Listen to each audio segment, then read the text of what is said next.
Hold on. Hold on. They can see you. Attention, everybody. The views and opinions expressed on this show are not necessarily those of Acts Ministry, Acts Media Group, and or their affiliate supported ministries and or nonprofits. So here he is to tell you what time of day it is, when the sun comes out, when it goes down. It's Johnny Rooster. It's the Rooster. It's Wednesday in the middle of the week, in the middle of the month. Not really, kind of cruising. We got lots of people in the house. It looks like a row of ducks on the farm. Bang, bang, bang, bang, bang. This is for entertainment purposes, but this is Johnny Rooster. If you go to JohnnyRoosterLive.com, hello Springfield. We're all about the small business, the nonprofits, and the performing artists in the area. We want to boost you, we want to build your fan base, and we want to yell at you and shake fingers at you and do unusual things to you. And there's our barnyard scene. We're a casual, close-knit group here at AMG Broadcasting. AMG Broadcasting is in Springfield, Missouri. And again, we have a variety of content Monday through Friday, 8 a.m., 9 a.m., and 10 a.m.-ish.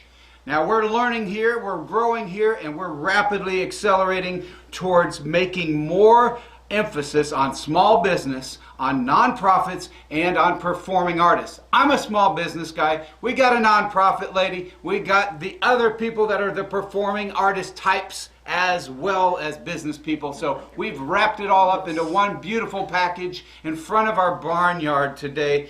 The green screen reflects our joy of roosters. I'm Johnny Rooster. My name is John Cockcroft. There's a cock in my name, and a rooster is a little more appropriate. This is not necessarily family friendly, but it ain't dirty either. So having a good time, that's what we're about.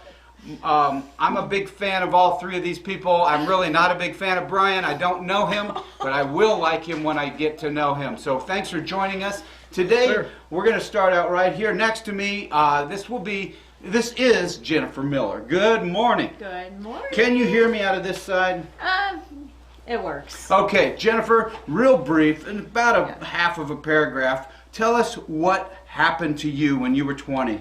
I was diagnosed with a benign brain tumor. So from that, I had brain surgery and I got facial paralysis in my right side. I'm completely deaf in my right ear. Had some vertigo, balance issues. Vaguely. You can. But from there, I've grown and I have been able to do some amazing things and help the community. So I think that you can do amazing things too. As an audience member, you're going to be finding out some remarkable things about Jennifer. She will be coming in here every month on the third Wednesday of every month. So this is her first one. Go ahead and shameless plug. You'll be able to see more of this stuff. It's called Jogging for Noggins, because that's the brain tumor part. Yep. 5K silent auction. And that's going to be April 30th? May 15th. May 15th. Actually. Yes, the early bird registration for the event is April 30th is the deadline. This video is popping out live on April 21st, so you got time. It's May 15th of 2021. Race fee looks like $25. $25 if you register before the 30th, and then it goes up to $30 after that. But 100% of the proceeds goes back to Team ANA 417. Team ANA 417 does help people that are surviving or going through brain tumor issues, correct? Yes. So after my experience with all of it, I decided to create a foundation to help other benign brain tumor patients here in the community. Over 80% of brain tumor diagnoses are benign. So we help a wide range. More often than not, I am a benign brain tumor as a human being. Yes, that's true. I'm very irreverent, aren't I? You really got a good sense of humor. I like that. I try. Welcome to the show. Next we have Jonna Volz. She's the one in the middle. Her name is my name with an A, but without the H and all that complicated stuff. Jonna, I'm not going to talk about Petra, so let's talk about Petra. Petra is a cool rock band from the 70s and 80s. Greg X Volz, Xavier, Big X. He's got some solo albums out. And Andrea, would you please grab those shameless plugs for Greg Volz before I move on? All right, right here we have Petra from 1977.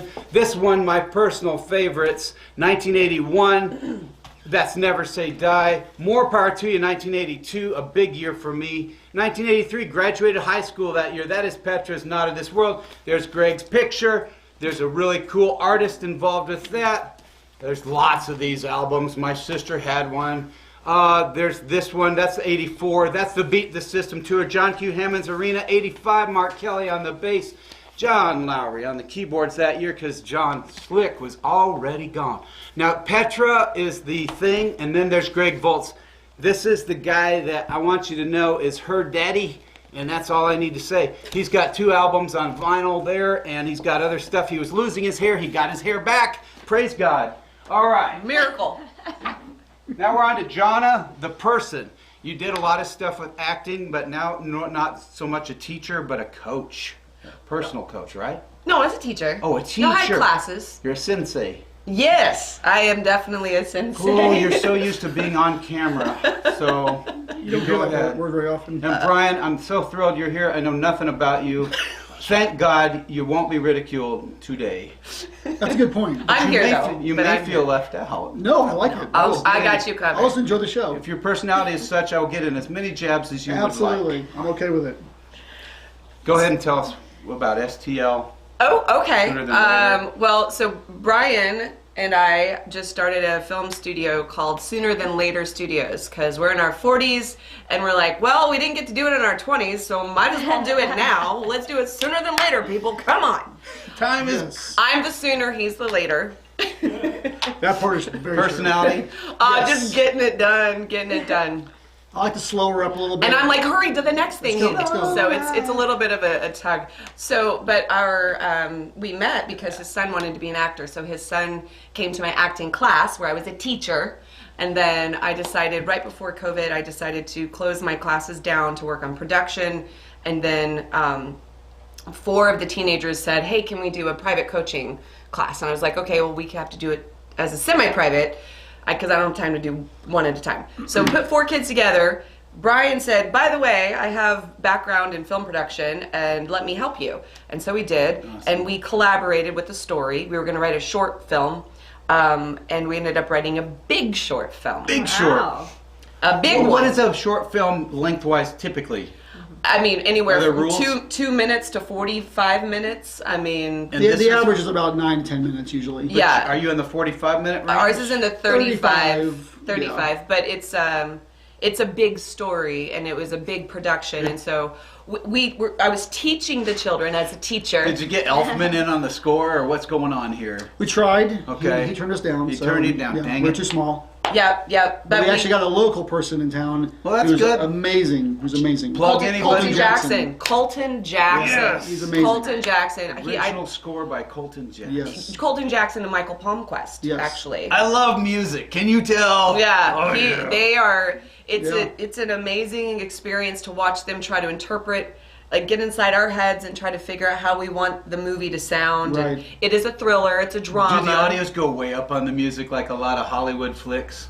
Sometimes. There's like, Whoa, is well, that- we don't. Well, They there's take you on a little ride. there's some suspense. Watch, There's some. listen in Dolby, right? We'll see. Definitely. It's in post. It's in Okay, post. okay. Right. I'm getting excited. Yeah. Well, it is exciting because Brian initiated the story, and then we collaborated with the kids, and then we raised a bunch of money, and we filmed it in October. Are there tips for people like us raising money? Are there just general tips that you know about? Because that's so cool. That's He's so a cool. businessman. That's why I Like brought him generally, along. if somebody's raising money, are there some guidelines? I would say that the best thing to do when you're raising money is to be completely upfront that you're there to raise money. Yeah. And to make sure that you are willing to walk away asking for the money. Mm-hmm. Because in the end of the day, you want to walk away knowing where you stand. Mm-hmm. And so, I think that's the most important thing. And people a lot of times are afraid to ask. Or they'll put too much emphasis on what their cause is and not really understand the person they're asking for the money from. So you want to make sure you understand them, and you want to make sure that they know how you're collaborating together. Because if they're going to put money into something, they need to get something out of it, whether it be spiritually or emotionally or from a business standpoint, making money back or whatever it's going to be. So What do you guys offer in that way for the people that help? we, Are you going to tell our secrets? a little Well, bit. is there a spiritual impact, or what is it that they're getting? Well, I think it depends on the person you're talking to, because Okay. everyone has a different reason for doing it. And so our business model that we kind of came up with was when I met Jonna, she is so dynamic with the kids, and you can Yes. see she's dynamic on screen. Yes. I'm not. I'm the one back here just being like, okay, Yeah. Jonna, just go Yeah. ahead. He's dynamic too. No. So what I decided we should do was teach some classes online on how to actually go out to LA and make it. Not that we have made it, but I think that we have an understanding that people are afraid to sometimes take these big steps forward on things. And we're in our 40s and we're like, why not now? Why not now? But I kind of believe in a magic formula to let people know, don't be afraid to go out and chase your dreams. And I thought Jonna had a really cool story, and we just connected immediately. And so I thought it'd be good for us to offer a behind the scenes of us making this film and the difficulties of it, and let people see the kind of nitty gritty of how hard it is to do this. So we are putting this kind of as a package deal, or they might be separate, but we're going to be putting online a thing called Indie for Real. And it's like an 11-part series showing all the things that we went through That's great. that make it hard. Letting you come along with us and see what we went through trying to make this independent film, not being like kind of being new at it, sort of. I mean, I've done a lot of smaller things, but this is probably the biggest project that I've been really in charge of, and it's the first project we've done together. So, and we brought in like a 40-person crew during COVID and had to just go through all these hoops and not have all of the people that we needed, and it was like the struggle was real, and it's the same struggle that so many independent filmmakers in this area have. Right. And so we said, come along with us and see what we did wrong and don't do what we did, and then see what we did right and be prepared for that. So you haven't seen your product it's not through post yet. It's going to be Everything is in post. Yeah, we've seen the final edit from a standpoint of seeing the actual film. The film. But Is there anything that like, gosh, I wish I hadn't, or I had? Oh, yes. A lot of those? Yes. Okay, oh my yeah. gosh. Yeah. That's all it Yeah, is, pretty much. Is yeah. that, oh, Back in the day, I had my VHS camcorder, and I said that all the time. Sure. I self-edited pause. Oh, yeah. Move camera, pause. That was how I started. Yeah, I would say the biggest thing that I did wrong, or that I didn't do enough of, is creating shot lists and storyboards. And having production meetings with my team on the day we were filming to make sure everybody was on the same page. Because I was working with guys that usually did commercial, and there's just a different. People are just used to kind of doing it a little bit faster, like run and gun, and hey, we'll just figure it out. And we learned very quickly that that causes a lot of problems in post-production. Luckily, we had such an amazing professional team that the quality of the product we got, in the camera and through sound is so good. And then the talent that we had on the film was so awesome that we're like, I think we can make something out of this. Do you have a projected budget in advance? yes, Do you hit that? I made sure of that. Yes, and it was. What was it? It was 70,000, and it was when you're the director, as she was, and she wants to film the same scene, for 30 hours. Oh, yeah. And then as the producer, you're saying, no, we have to move on. Yes. There's always a struggle there, and so I think it's really cool to show that on film. Plus, we had these young kids. We had trained them for 7-8 months before we started this. John and I got to work with them for a long wow. time. That's awesome. And so they're all amateurs. Yeah. And so it was a lot of fun to watch these kids do it. We brought in Kurt Heinlein from Missouri State to teach them stunts. Okay. An old stunt class. They for all them. did their own stunts. These little young teenagers, 4 teenagers, were the lead in the movie with Tom Did I Baker. see Wolfgang Turner on the Yeah. thing? He's in our film. We can't escape the hair. I mean, there you go. No. Rockstar dad. I know It takes about a while rockstar to- dads. Yeah, Yeah, it takes all the framing is Wolfgang's hair. Yeah, we wrote characters with them. We together collaborated. Say, what kind of character do you want to play?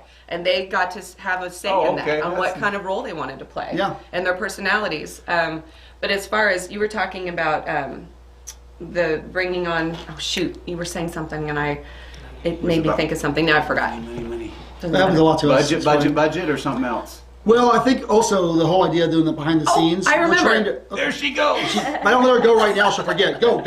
No, there was one point, it was the last day of shooting, and we were under so much pressure, running out of time, had to do reshoots, and I wanted to shoot the scene again, and Brian comes in as the producer, and he's like, we have to move to the next scene. I was like, no, I'm not finished. He said, every step that you don't take to that next scene is money that we're losing. And I was like, Yep. oh, Yep. no. The budget up right Oh there, my God, Jonna. it was awful. Yeah, it was a struggle. We didn't know each other. We only known each other about 6 months at that point. So Clint it was- Eastwood often does one take. Yeah, see, He often Jonna. does. Yeah, I'm no, gonna but drill the that guy- in Thank your you, head. Johnny. No, I a mic He's drop. like That's 8 a really years good old. point. I like the ones like 10 to He doesn't 15. care anymore. My time here is done. I'll see you guys later. All right? 60 movies can't be wrong. Okay, so when we get back from the break, we're going to be talking to Jennifer Miller about some amazing things that happened to her personally. And this segues because this folks over here with the STL, which stands for Sooner Than Later, Sooner Than Later. Studios, they are really compassionate about grooming and helping people and getting prepared and preparing the young people for that market. And this young lady went through some turmoil, and she is helping give back in the face of odds that a lot of people stood up to you and said it'd never work out for you. Yep. You went on a journey that's almost, it's faith inspiring. It's really a big journey that you're on. I feel like it is. So Still ongoing. are we? Oh, we're still not there. Let's just jump right into that because Okay. I'm such a great seguer. Give them a little glimpse. Yeah, here's your snippet. Tell us your story. Give us that In 2 minutes. struggle. Yeah, Okay. 2 minutes. Well, I actually was in school for broadcast journalism. I was a huge advocate for TV and film. I loved it. I always wanted to work for the Weather Channel, weirdly enough. You look like a Weather Channel lady. And That's a compliment. I noticed in my film classes I was losing hearing in my right ear, and so I kept blaming it on the headphones and all that kind of stuff. And so finally I went and I had a hearing test done, and they had deemed that I was completely deaf in my right ear, and they didn't know why. So they sent me to an ENT specialist, and he told me that I could have one or three things. I could have bad luck, I could have a past cheerleading injury when I cheered in high school, or I could have brain tumor. And so, Good Lord. yeah, so those were kind of all across the board. And I was a very optimistic person at that point in time in my life. I just kind of thought, oh, that's no big deal. But I went and I had an MRI, and from there they did find that I had a brain tumor. And so it was actually sitting on my auditory nerve, which was causing the hearing loss. And so from there, I begged the surgeons to let me finish my semester in college. I was a semester away from graduating, had an internship lined up at Color 10 and all this stuff. And when I went to have the surgery, they could not tell me if I would have facial paralysis until after the surgery. So it was kind of a gamble. And I am going. You're doing great. Team ANA417.org. Team ANA417.org for more of that. Oh yeah. Good so I have a stuff. whole story on it. You do have a whole But story. I know that I don't. I have wasn't longer than 2 putting minutes. several guests on to minimize. I'm introducing Jennifer Miller here to this process. She'll be in once a month co-hosting with me, and that's why she's here today. And Jonna was a butt because she showed up in different times on the dial, and then she just landed on the 21st. But I don't care. I'm happy to see her happy face here. And So as you're done talking, you don't want it. we're ready. Be back after this. No, what are we running? We're going to be on mute. They're running Oh, commercials. there's a carrot. Okay, there's the kitchen Yoda. If you were your age and you had to start a business because you had nothing else, what would you start? I'd wait for the government to pay me money.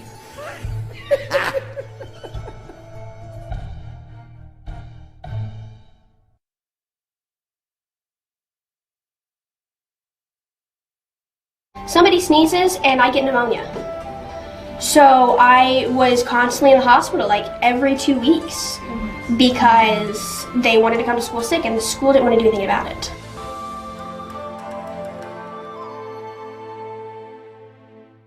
And so I make it a point to say something about God at least once during every conversation we have. I have my crosses.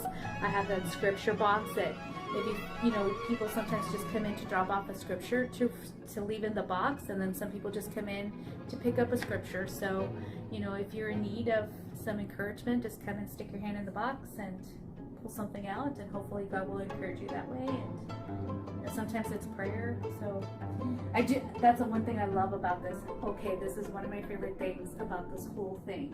Most of the time when I'm not talking, I'm praying. Like, I have no excuse not to be praying. My prayer life has changed in this massage room.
co-hosts that we have Tiffany Tutu. Her family, her husband owns TLC Properties. They're one of our sponsors. We also want to talk about Nikki Carter Realty. She's one of our co-hosts. And Carol Throckmorton, and she has the, what is the name of that place? It's Next Level Communication. She helps you with your personality for your business. Many wonderful, fine folks behind the scenes. Matt Pearson, Jay Cobb would be really out of place without these guys running the boards Monday through Friday. They're learning a lot. Now we've got in here Jennifer Miller. She was talking a little about her story. She'll be a co-host on the third Wednesday of every month. We also have our switch off. You know how Jonna and Brian switched places here? We're very confused. It's okay. The supers are just... They're a little out of control. We're just wild. I don't know why. It's a Rooster Wild thing. Wednesday. Did you get some coffee? Did you finally get some coffee? I did, yeah. You don't want to talk to her if she doesn't have coffee. Did you get anything? I didn't eat it. I'm good. Do you need some bottled water? I'm good. Well, I was Just wondering, fine. is there anything else that Jennifer wanted to talk about? Yeah, I don't want to leave you sliding. You got lots to you guys say. are good. I'm going to learn how to be a co-host. Like I was saying, my dream was broadcast journalism, and it's kind of amazing how I can come back around and... I was your guardian angel, said, let's do this. Yeah, he found me at a coffee shop. Yeah, I didn't know her. I just thought, let's find out. Well, I do want to know what happened like right after you found out that you had to... Did you have to leave school or did you have to... So I begged my surgeons that were up at Barnes Jewish in St. Louis to let me finish my semester. So I was diagnosed in February of... Keep talking. I'm going to Okay. do some other camera work. You guys keep rolling. Sure. in 2008, and so I finished in May, and the day after my semester was over, I went up to St. Louis and I had my surgery. So it was a 9-hour surgery, and I was in ICU for 3 days and then the hospital. And so something that they really didn't prepare me for is if I were to have facial paralysis. And so the biggest thing with that was my eye would not close. And so they actually ended up stitching my eye shut, which was like a horror movie. And I had lost one of my friends due to prescription pills and everything. So I had vowed to heal holistically. And so I chose the no medicine route. And so when they had to do the eye stitching shut sober, it was pretty rough. So, Wait a minute. You did the eye stitching sober? oh yeah. Yeah. It's like Rambo. Or giving birth. It is, exactly.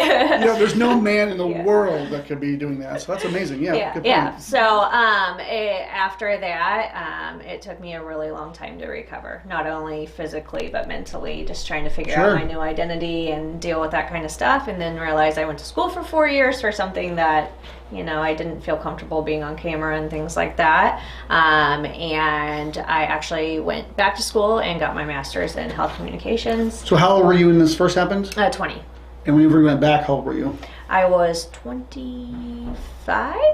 Yeah. Wow. Sooner than later. Yeah, exactly. And Here, so move your cup. There you is go. it in the way? Yep. Okay. Yeah, and so I went back, did that, and then things just kind of snowballed, and other people were being diagnosed with the same type of benign brain tumor I had. And something I really dealt with people is they're like, oh, it's benign, you're fine. And they would brush it off like I should be okay. And mentally I was not okay. Sure. And so I found myself in trying to build my career and things, telling people what had happened to me and like justifying why I looked the way I looked and all that kind of stuff. And so I actually had a lady that I worked with be diagnosed with the same type of tumor, and she had surgery and she did really well in her recovery. And someone came up to me and they were like, how come you made yours sound so bad? And I was like, rather than punching them in the face, I decided that there needed to be more awareness. And well, people don't talk about enough, I think, of mental things that come along with, just life things that happen to you. Yeah. And I mean, when we wrote our story, we had written it about the idea of, I'd grown up with a father with post-traumatic stress. Okay. And so, From Vietnam War. Oh, And so he was a Vietnam vet. And so when we started doing this, the number one thing I think that we're so interested in is the idea that when people go through all these horrible things in their lives or these tough things in their lives, no one talks about it. You're supposed to just get through it, and everyone wants to tell you, oh, it's a benign brain tumor, no big deal. Well, it is a big deal because you have to worry about, no one knows what your backstory is, that you want to be on camera, and you're thinking now you've lost your confidence. And so when we were doing with the kids, it was ironic because we were going to write like a little 2 or 3 minute little thing. And then I went into this like therapy session, writing session, where I just started writing about my childhood with my father. And so that's what it became about. But I think it's an interesting thing that people don't talk about what really goes on with the mental health. And so all of us out there have all these stories, and we all keep them to ourselves so often because we are afraid that we won't be accepted or show vulnerability. Exactly. And that's and I completely agree with you in that, because that's what was so hard. I felt like I was wanting people to understand, not only for me, but for the other people that I had met that were suffering. And at that time, you know, I just spoke to people online for support and stuff. And I just felt like there was so much more that could be done. And these people needed to talk about how they were feeling. And so being able to then create a support group here locally. And honestly, how it started is people's lack of awareness, and then I wanted to do a 5K run because Why 5K? I chose to heal holistically, and through my headaches, I found I would have these horrible headaches that would come on for like 20 minutes, debilitating, like lay me out flat, and then I would be fine. And they were cluster headaches, and they would come on like 7 to 8 times a day.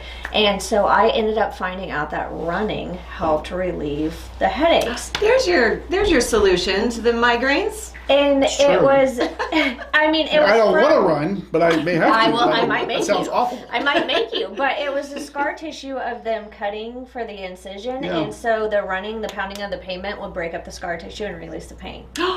Wow. Yeah. And so I'm a huge advocate for it, and it helped me. Is there any way that I could help my headaches without having to be healthy? That would be really great if I could find a way I would like to not get in shape. Just tell him that Red Bull's not going to do Red it. Bull's not going to do it. That's not true. Sorry. I disagree with all of you. Sorry. No, and the bangs and all that kind of stuff. I don't really. Well, think and so. awareness. So you were talking about that. That has a huge impact on wanting to share awareness about multiple issues. Is a big part of what Sooner Than Later Studios is. Okay. We are using the medium of narrative storytelling to bring these stories to life. So his is based off on true events, but it is ultimately a fiction narrative. Right. The next project that we're working on, we want to address the foster care system and the things that people don't talk about. And we want to tell the stories from multiple perspectives instead of just the one. Because it's, again, one of those topics that people don't really talk about, and how the foster care system incorporates so many different types of people, including the poor children that are trafficked. And it's like, you know, so all these like really heavy topics that we think need to be talked about. And then his old business was in timeshare, and he's like, let's also do something kind of funny to spread awareness about things that people wish that they knew about the timeshare business. And that's interesting. And you know, that's investigative journalism in itself. You know, I actually just got rid of all of our DirecTV and everything, and I am loving YouTube because you get that raw, real journalism. You got people out there that aren't paid through market, you know, and they're out there telling you the story from the front lines. And that's why I love that you guys are going to do the foster care thing, because I would like education on it, and I would like to learn it from real people, you know, people that aren't just paid to push a narrative. Right. And so that's what I love that you guys do. Our only agenda is awareness and just, you know, being like, did you know? If you can do it in a way that people can enjoy watching it versus you trying to preach to them or you try to push like I said, push an agenda. And I find this new world that we're in to be so interesting, because I was just talking about this yesterday on a podcast I was on, where my parents' generation were all about this kind of this critical belief. There's a black and there's a white, right? There's a yes or there's a no, there's a right, there's a wrong. There's no gray. My father and I used to argue all the time. There's only one way to do it, right? But the younger generation has all of the knowledge available to them they want to go out and get, Yep. right? Yep. Whereas our generation was right in between to where my mom and dad might tell me something, but I have nowhere to go. Wait, Yeah. Encyclopedia Britannica. Exactly, that's all we had. Go to the shelf and Right. open the book. What's the Yeah. So all we had was, you're wrong, you're right, you're wrong, you're right. And that doesn't The get you shelf anywhere. with the vinyl albums. Yes. There you go, exactly. Yeah. That's Hey, true. You guys talked about a movie, The Land of Milk and Honey. Yeah. Is that the theme of that was what now? Well, the idea behind it, the title of it, is about something that I really struggled with in my life, and that was I was very angry as a young child because I didn't understand what post-traumatic stress was. No one talked about it. No one. It wasn't really a term that was used a lot, and my father didn't believe that he needed help because he's a Marine and he's from the generation where you just suffer and you just get through it. Put You don't dirt ask on help. it. Just rub some dirt on it. We're just and move fine, on. right? Yep. And so my sister and I had to come home at one point and threaten him to help move mom out of the house if he didn't go get help. But when he went to therapy, he was around all these other vets who were also going through it. So that helped him. And that helped him tremendously. And all of a sudden he started being able to release some of these stories that he wanted to get out. And so The Land of Milk and Honey is really about the idea that the United States of America has always been this place where everyone can go, and there's all this opportunity. But what goes on behind the scenes, or what do we really do to help our veterans all the way through, and their families? There's plenty of stories about the vets, but people don't realize it's a generational problem, right? So I have a little bit of post-traumatic stress because of what I went through with my father, and then if I don't get rid of it and fix it, I'm going to hand it off to my children. And so this is multi-generational. And the movie is not about us, you seeing the vet go to therapy. It's about, it's a thriller drama about what kids do when they don't know what else to do. It's like dad's having an episode, the kids take matters into their own hands. It's a mistake for them to go this direction. And that it's they do. fatal flaw. And at the end of the movie, you don't necessarily know what happened. What are some useful hashtags to find that? We were just kind of, listen, I'm 48. To me, hashtag was pound. I'm just now On the learning. whole phone. Yeah, I'm just learning what hashtags are. So, I mean, we're kind of making it up as we go. So let's just make them up now. Like, hashtag Land of Milk and Honey. Hashtag Land of Milk and Hashtag Honey. PTSD. Hashtag STL Studios. There you go. It's a good one. Hashtag Brian Scroggs. Hashtag Jonna Volz. Sure. Hashtag Greg X Volz. Why not? Just Why not? throw it in there. Right. Hashtag of children of vets. Yep. Yep. So Wow, that's like a whole marketing moment right here. But in addition to that, the other thing that we're going to probably release before the movie is something that's called How to Get a Gig, which is my way of putting my teaching online so that I can go work on other movie production projects.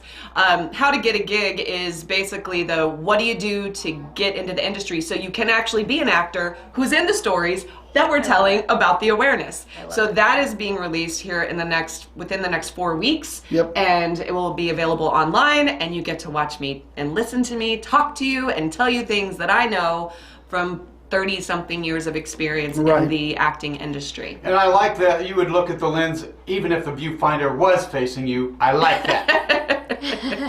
I'll work on it. Sorry. So how to Get a Gig is going to be on the stlstudios.net, and then that's a lot of actors come to me and say, hey, are you teaching classes? I am teaching very limited classes right now, but the information you really want is how do I get an acting gig, and so that's where you're going to find that. Yes. From Jonna Volz's perspective. You got 3 minutes, so use them wisely, kids. Wow, that's a lot of pressure. Yeah, so if someone thinks that they want to act and stuff, how long do you think it would take them to learn how to get a gig to getting a gig? I'm going to jump in here before she does because she's got a lot to say about this. And I think it's very important for people to understand this. We do not believe that you have to have 3 years of acting lessons and have all this talent necessarily to jump in there, because if you put those kind of parameters on people, they're never going to jump. At the end of the day, think about what you went through, right? At the end of the day, if you lose your confidence or don't think you can be on camera, then you're not going to move the way you should be moving, right? So our goal is to teach people that there are ways to be successful in the career you want without having to have all of the knowledge, because that just seems like a daunting task or a mountain to climb. So whenever she and I were talking, I was really blown away by how quickly she could be succinct with her information and people could take it in. But most importantly, she pushed a narrative that I really believe in, which is that there's a place for you. Yeah. And I think that's really the most important thing that I learned from her perspective. But I also believed it myself. I believe in that there's a magic formula for everything. I mean, listening to you, all I heard was in my mind that people are going to go through this and they need to know, okay, what does the beginning and the end look like, and what are all my obstacles to overcome, so I'm not as afraid. Exactly. Well, and also just to answer your question, for example, his We're going to son. be wrapping up in about 30 seconds, but they know that. Sorry, go ahead. His son joined my class in December, and he was starring in a movie in October. Wow. I'm a fast track coach. I love putting things together. I love seeing the potential, and I teach people how to get on set. Oh, we got the music. Okay, so wrap it up. JohnnyRoosterLive.com and the .net. STLstudios.net. Yes. And teamana.org. we got the com, the net, and the org. Have fun, play safe, and Friday's our next round. Thank you. Everybody wave. Fade them out. Thank you, Johnny.